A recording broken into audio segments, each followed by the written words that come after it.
বাইরে এখন ঝমঝমিয়ে বৃষ্টি পড়ছে আর আমি ভিডিওটায় ভয়েস ওভার করছি। রান্নাটা দেখে তোমাদেরও জিভে জল আসছে তো?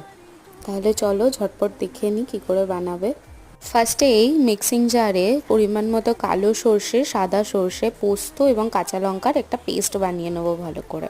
এবার কাঁচা মাছের মধ্যে ওই পেস্টটা অ্যাড করে স্বাদমতো নুন, হলুদ, সামান্য লঙ্কা গুঁড়ো, স্বাদটা ব্যালেন্স করার জন্য একটুখানি চিনি, একটু লেবুর রস দিয়ে ভালো করে ম্যারিনেট করে নেবো। মাছটাকে সব দিক থেকে মশলাটা লাগিয়ে দেবেন যাতে কোনো দিক বাদ না যায়। এবার ওপর থেকে আপনারা যতটা ঝাল খাবেন সেই অনুযায়ী কাঁচা লঙ্কা আর বেশ অনেকটা সর্ষের তেল ছড়িয়ে থালা চাপা দিয়ে 15 মিনিট রান্না করলেই রেডি আমাদের ইলিশ ভাপা। সার্ভ করার সময় উপর থেকে আবারও একটু সর্ষের তেল ছড়িয়ে গরম গরম ভাতের সাথে পরিবেশন করুন ইলিশ ভাপা। এর থেকে সোজা আর সুস্বাদু রেসিপি কিন্তু একটাও হয় না। দুপুরবেলা লাঞ্চটা একদম জমে যাবে।